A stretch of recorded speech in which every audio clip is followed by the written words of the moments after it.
오늘 우리에게 주시는 하나님의 말씀은 여호수아 15장 1절에서 63절 말씀입니다. 유다 자손 지파에게 가문을 따라 제비를 뽑아서 나누어 준 땅은 다음과 같다. 유다 지파가 차지한 땅은 남쪽으로는 에돔의 경계선과 만나는 지역, 곧 남쪽 맨 끝에 있는 신 광야에까지 이른다.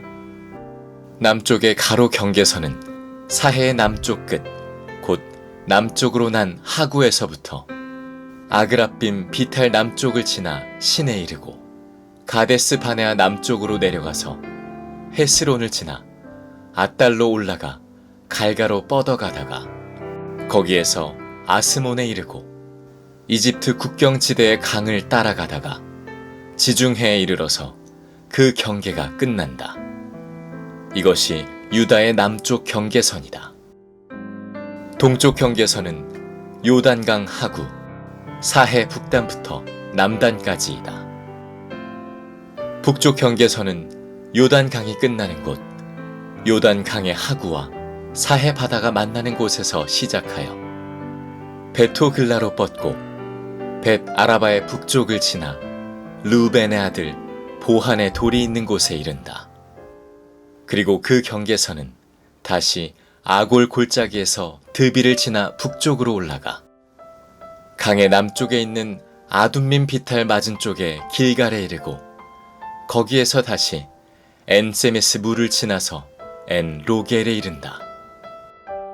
그 경계선은 다시 흰놈의 아들 골짜기로 올라가서 여부스 곧 예루살렘의 남쪽 비탈에 이르고 또 흰놈의 골짜기 앞 서쪽 산꼭대기에 이르는데 이곳은 르바임 골짜기의 북쪽 끝이다.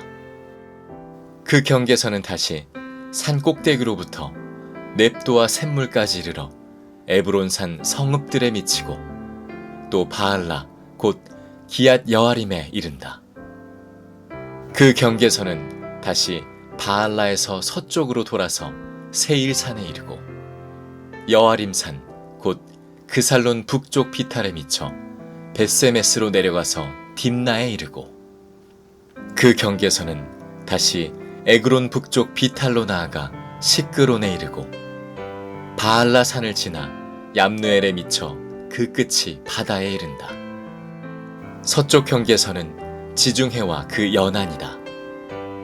이것이 유다 지파에 속한 여러 가문이 나누어 받은 땅의 사방 경계선이다. 아멘. 하나님의 말씀입니다. 오늘도 하나님께 예배하는 여러분들 주님의 충만한 은혜가 함께하기를, 여러분의 있는 그곳에서 주를 바라보는 눈이 열리게 되기를 축복합니다. 바라기는 그저 영상 예배에 참여만 하는 것이 아니고 정말 여러분이 하나님을 예배하는 시간이 되기를 원합니다. 또한 여러분에게 꼭 드리고 싶은 말씀은 우리가 우리 자신을 위해서 살지 않고 주님을 위해서 살게 되는 것이 가장 복된 길이라는 사실을 명심하셔야 합니다.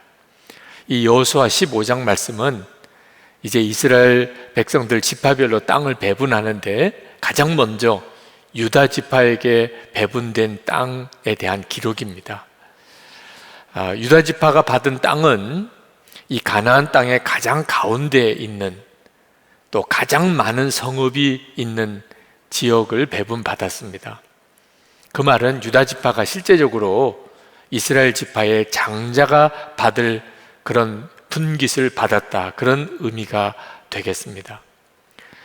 야곱이 12아들을 마지막 그가 세상 떠나기 전에 축복할 때 그 12아들의 장자 축복을 르우벤, 첫째 아들인 르우벤에게 주지 아니하고 요셉과 유다 지파에게 줍니다.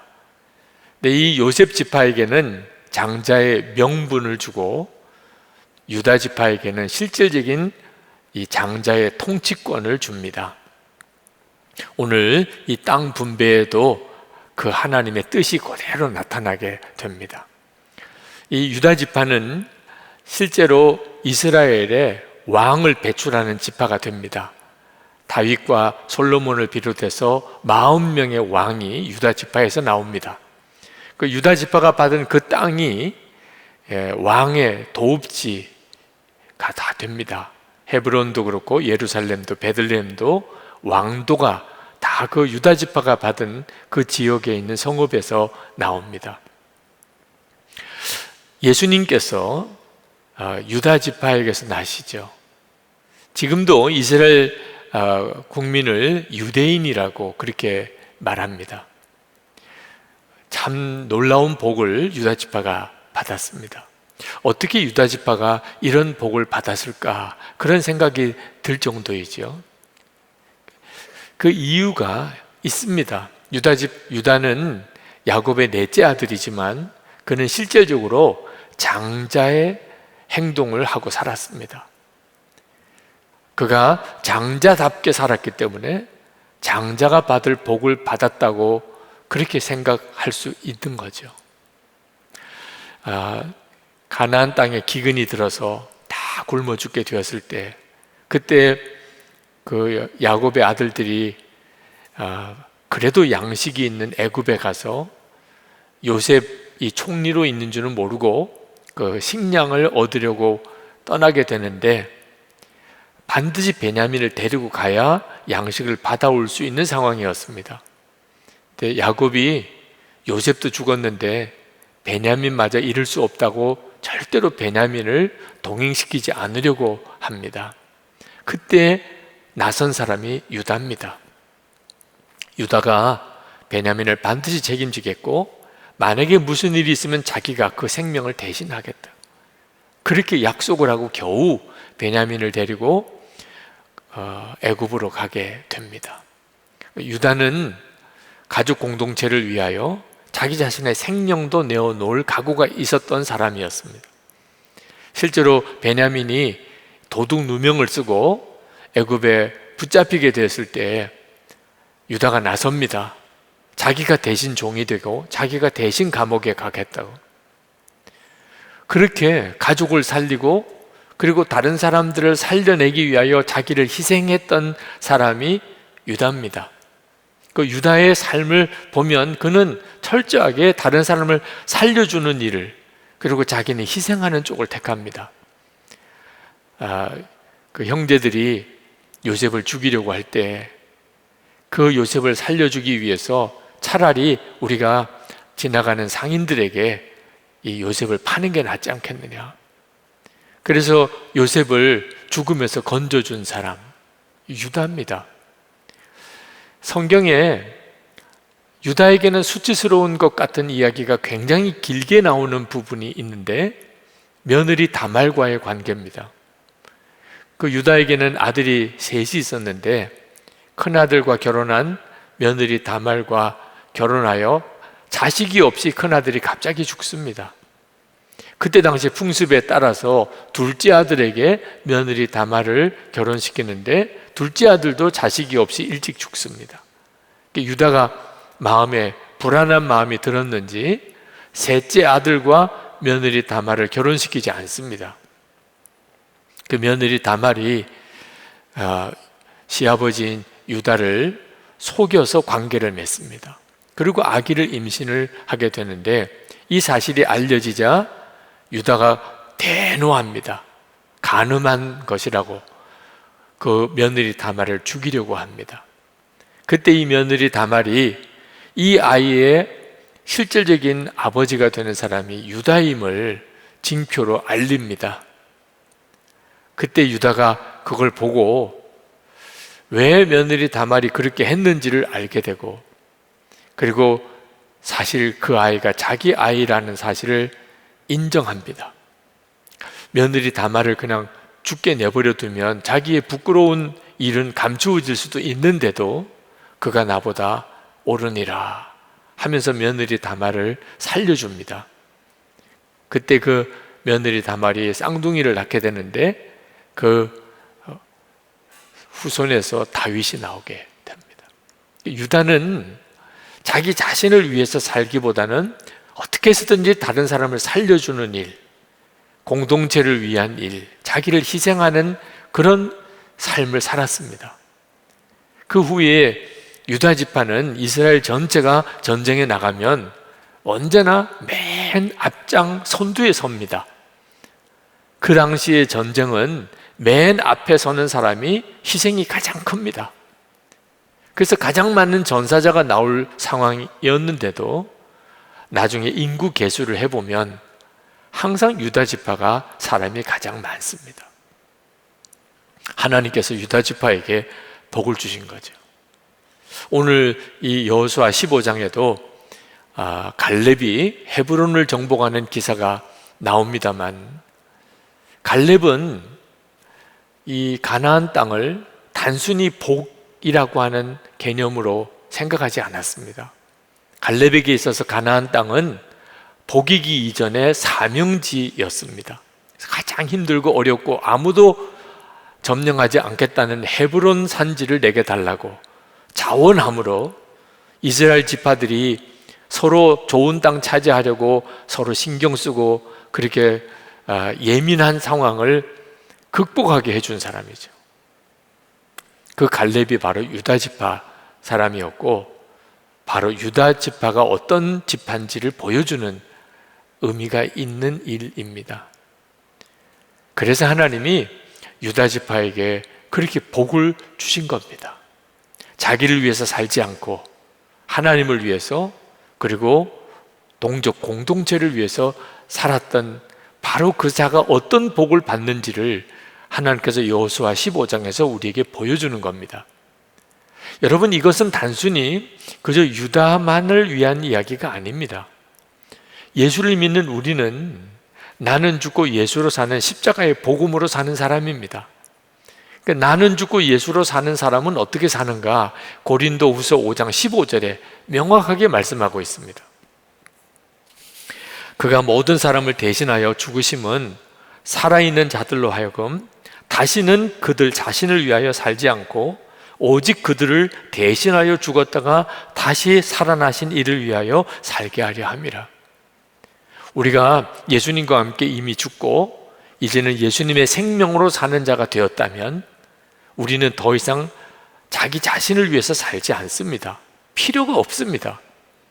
주님이 나를 위해 대신 죽으시고 하나님이 독생자를 주시기까지 나를 사랑하시고 계신데 내가 나를 위해서 살 이유가 없는 거죠. 이제는 오직 내 생명 되시는 예수님을 위해서 사는 자, 그 사람이 예수 믿는 사람이고, 하나님이 그렇게 살 때 그리스도를 믿는 성도들을 통하여 하나님의 영광을 드러내시는 겁니다. 유다가 그렇게 살았던 겁니다. 도대체 나는 죽고 예수를 살고 자기 자신을 위해서 살지 않고 예수님을 위해서 사는 사람이 어떤 사람이 있는가? 증인이 필요하죠. 우리 모두가 다 증인이지만 저는 하영록 목사님이 늘 생각이 납니다. 그분이 쓰신 Favor라는 책에 보면 하영록 목사님이 3번 심장 이식 수술을 받은 이야기가 나옵니다. 그 미국 법에 의하면 다른 사람의 심장을 이식받는 일을 2번까지 밖에는 못하게 되어 있습니다. 근데 그분은 3번 심장 이식 수술을 받게 되었는데, 이유는 첫 번째 심장 이식 수술을 받을 때 그가 자기가 받을 수 있는 심장을 다른 사람에게 내어준 일이 기록되어져 있었기 때문이라고 그 책에서 쓰고 있습니다. 그가 34살 때 2살, 3살 어린 2딸을 둔 가장으로서 심장이 다 망가지고, 그리고 심장 이식 수술을 해야 되는 정말 위급한 상황에 있을 때 다행히 이식받을 심장이 생겼습니다.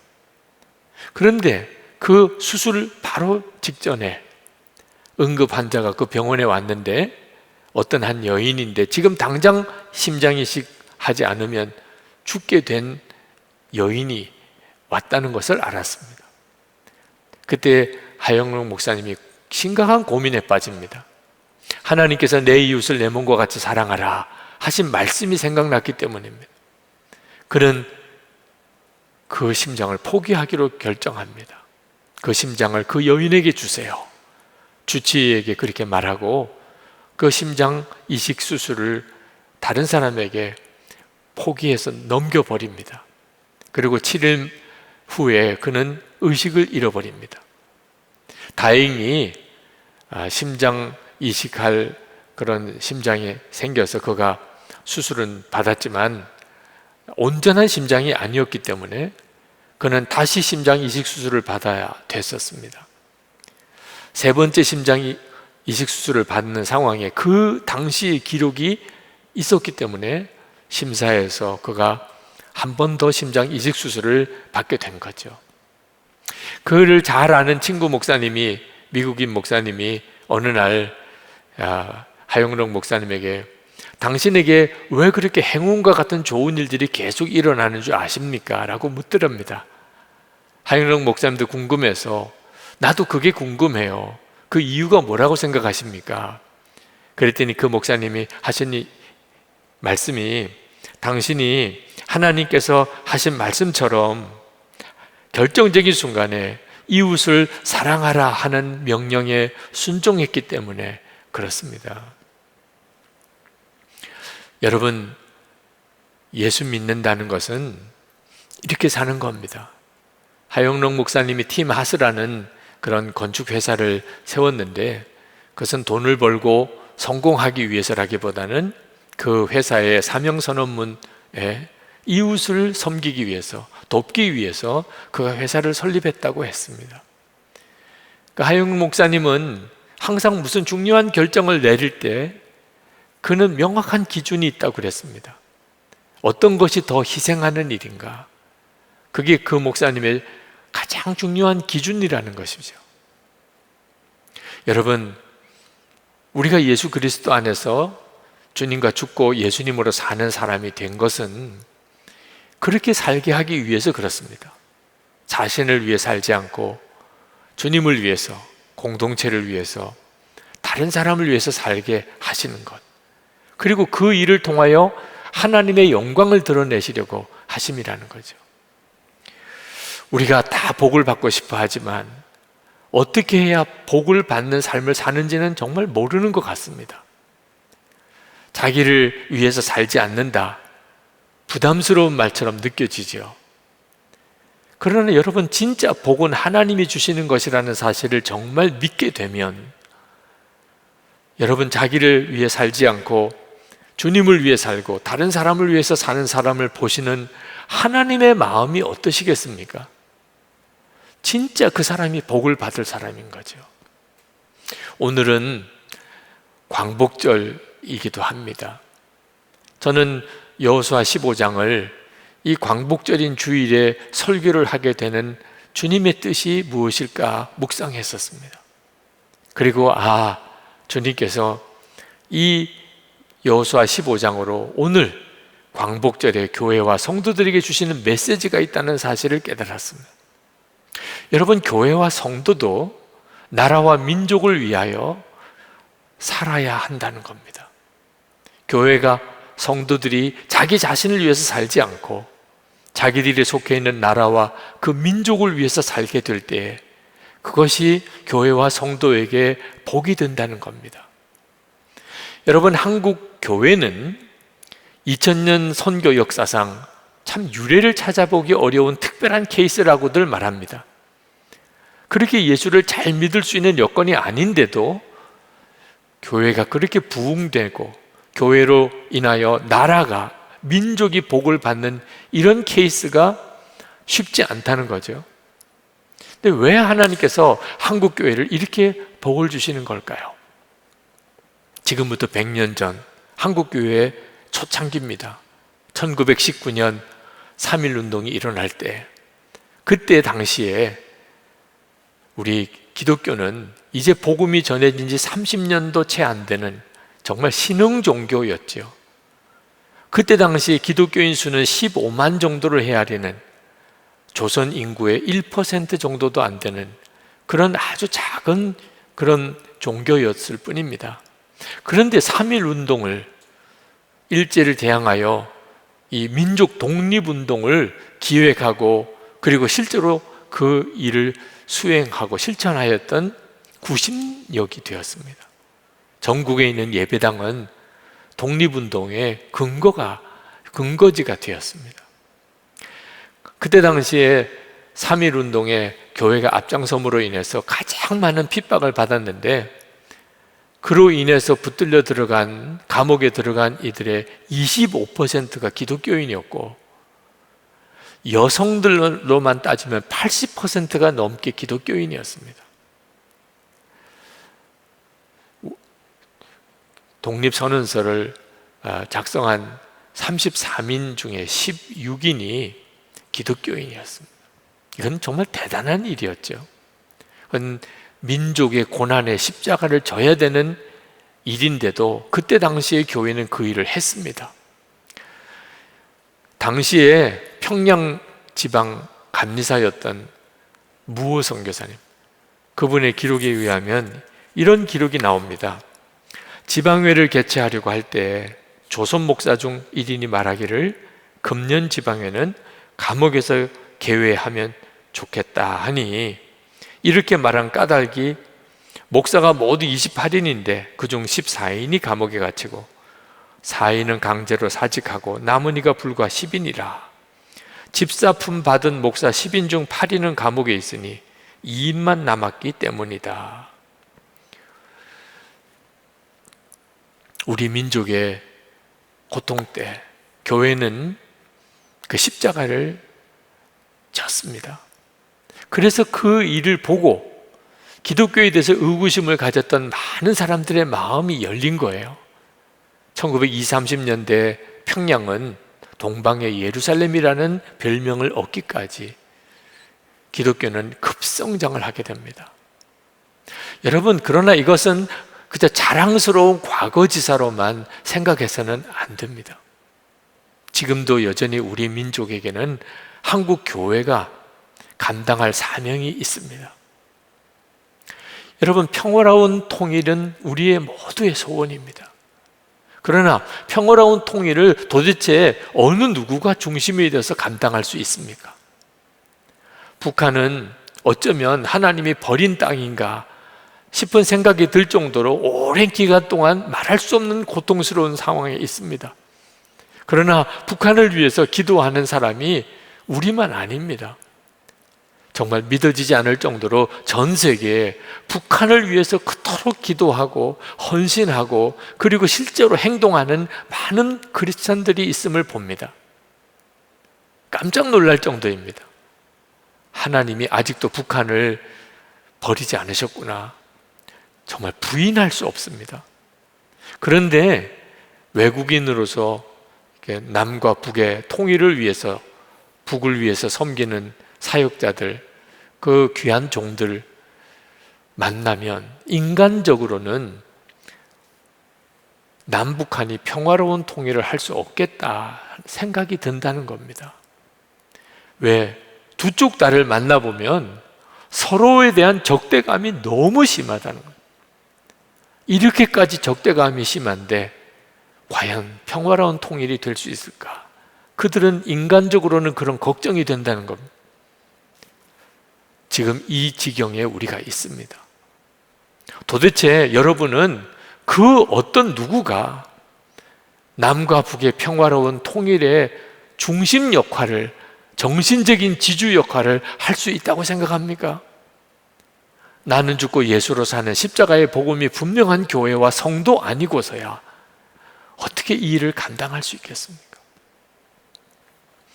실제로 지금 현재 우리의 형편은 나라를 생각하고 민족을 생각하고 할 여유가 없어 보입니다.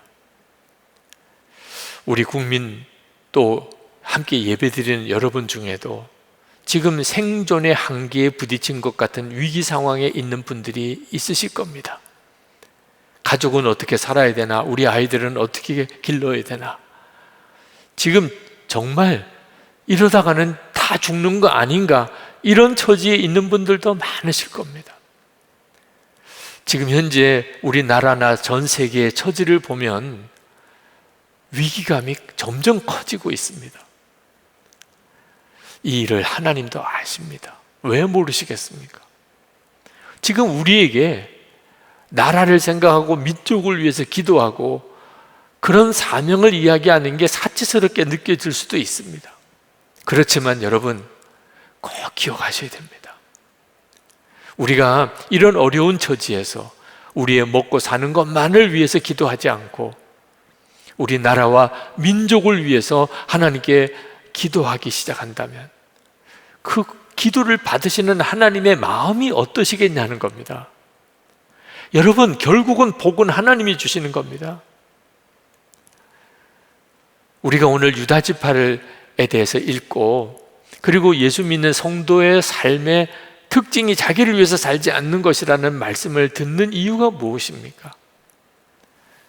이 믿음이 우리가 진짜 복을 받을 수 있는 삶을 살아가느냐 아니냐는 것을 결정합니다. 일제시대 때 많은 지식인들, 많은 지도자들이 일제 말에 친일 행각을 했습니다. 이유가 뭐였겠습니까? 믿음이었습니다. 우리 민족은 독립할 수 없다. 어쩔 수 없이 우리는 일본 지배 아래 살아야 된다. 그들이 세계 정세를 보고 그들의 판단력으로 당시 상황을 보니 그건 뭐 어쩔 수 없는 결론이라고 생각이 들었던 겁니다. 어쩔 수 없이 우리나 우리 자손들 그저 잘 사는 길로 가야지. 그러려면 친일 행각을 해야 되는 겁니다. 그 믿음 때문에 그들은 천추의 한을 남기는 그런 처신과 행동을 한 겁니다. 지금도 그 가문에 친일 행각을 했던 것만 나타나면 그 후손들이 어쩔 줄 모르는 지경이 되지 않습니까? 복은 하나님이 주시는 것이죠. 이 사실을 진짜 믿으면 어떤 어려운 처지, 어떤 위기 상황에도 우리 자신도 우리 후손도 잘 되는 길로 가게 됩니다. 믿음이 결정하는 거예요. 믿음이. 애국지사들 후손들 고생 많이 하던데 실제로 정말 그렇습니다. 부모가 나라와 민족을 위해서 자기 생명을 바치고 전 재산을 드리고 했으면 그러면 후손들이 잘 살아야 되잖아요. 후손들이 고생하는 거 보고 다 쓸데없는 일이야. 결국은 실속 있게 살아야 돼. 그 믿음입니다. 믿음. 오늘 하나님께서 우리에게 유다 지파의 이야기를 읽게 하신 것은 진짜 복은 하나님이 주시는 것을 우리로 알게 하십니다. 이 일은 개인만 아니고 교회에도 필요하다는 겁니다. 우리가 어떻게 하는 것이 정말 우리 교회가 잘 되는 길이고 우리가 잘 되는 길입니까? 우리 자신을 위해서 살지 않는 것, 그 믿음이 있어야 합니다. 하나님을 믿으니까요. 그래서 하나님을 위해서 사는 결단이 있어야 합니다. 토마스 아켄피스가 힘들고 어렵고 정말 괴로워도 십자가를 지라. 그러면 마지막 때 십자가가 너를 질 것이다. 대신 져줄 것이다. 옳습니다. 결국은 믿음의 싸움입니다. 죽음을 무릅쓰고 이국 땅을 돌고 그리고 탈북한 청소년들, 한울꿈학교 학생들입니다. 그 선생님 한 분이 이런 글을 쓰셨어요. 저는 탈북한 학생들 앞에서 하나님 말씀을 전할 때 성령님의 임재하심을 경험한 적이 많습니다. 저 자신이 충만하지 못한 날에도 그들 앞에만 서서 말씀을 나누면 하나님이 우리 가운데 확 임하시는 것처럼 뜨거움을 느낍니다. 하늘꿈 찬양팀 아이들과 전체 예배를 준비하며 같이 손잡고 기도할 때에도 성령님이 비둘기같이 우리 가운데 오시는 것을 경험했습니다. 북한 아이들을 향한 하나님의 아직 못다한 사랑 고백이 많으심을 깨닫습니다. 또한 이들을 통하여 하나님의 사랑을 다른 북한 사람들에게 전하려는 아름다운 계획을 가지고 계심을 알게 됩니다. 여러분, 하나님의 마음이 어디로 흘러가는지를 잘 보셔야 합니다. 진짜 하나님을 믿는다면. 오늘 여호수아 15장 21절에서 62절까지 보면 120개의 성읍이 쭉 열거되어 나옵니다. 유다 지파에게 준 성읍이죠. 그러나 다 빈 성읍들이라 들어가서 살기만 하면 그거 정말 수지 맞은 거죠. 그런데 그 성읍은 전부 다 싸워서 점령해야 될 성읍입니다. 엄청 부담스러운 거죠. 120개 성읍. 그런데 여러분, 부담스러운 차원으로만 보면 그렇지만 분명히 하나님의 복이지 않습니까? 그 120개 성읍은 너희들이 싸워 점령할 땅이다. 그러니 여러분, 부담스러워 보이는 사명이 복인 겁니다. 왜 나에게는 이렇게 민족을 위해 기도를 시키는 거지? 왜 나에게는 유난히 이렇게 다른 사람을 도우라고 하는 거지? 그게 복인 것입니다. 하나님이 역사를 주관하시는 거예요. 여러분, 이제는 주라, 받는 것보다 주는 것이 복이 있다 하신 말씀을 진짜 믿어야 됩니다. 그동안 움켜쥐려고만 사셨습니까? 이제는 정말 주는 일이 그게 진짜 복인 것을 믿어야 합니다. 용서하고 사랑하라. 여러분, 그렇게 살아야 합니다. 그렇게 싸우다가 서로 그렇게 비난하고 비판만 하다가 정죄하다가 하나님 앞에서 같이 손잡고 설 때 얼마나 부끄럽겠습니까? 여러분, 남에게 상처 주는 말, 험한 말 이제는 하지 말아야 됩니다. 이제는 우리 후손들 생각도 해야 됩니다. 후손들이 어떻게 살아갈까도 생각해야 합니다. 하나님의 나라를 위해서 살으라. 사명을 위해서 살으라. 아무것도 아닌 것을 위해서는 거의 목숨을 걸다시피 살아놓고 하나님 나라 위에 사명 위해서는 아무것도 한 일이 없다면 주님 앞에 서는 일이 기쁘기만 하겠습니까? 오늘 유다 지파의 이야기를 읽으면서 아, 복은 이렇게 받는 거구나. 내게 인간적인 조건은 뭐 내가 장자가 되거나 하지 않아도 장자답게 살 수는 있다는 사실입니다.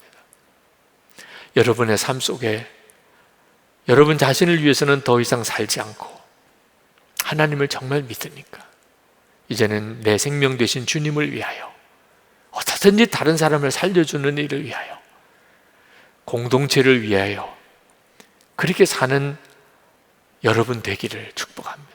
그래서 주님 앞에 섰을 때 수고했다 내 종아, 그런 말씀을 꼭 들으십시다. 이제 우리 같이 기도하겠습니다.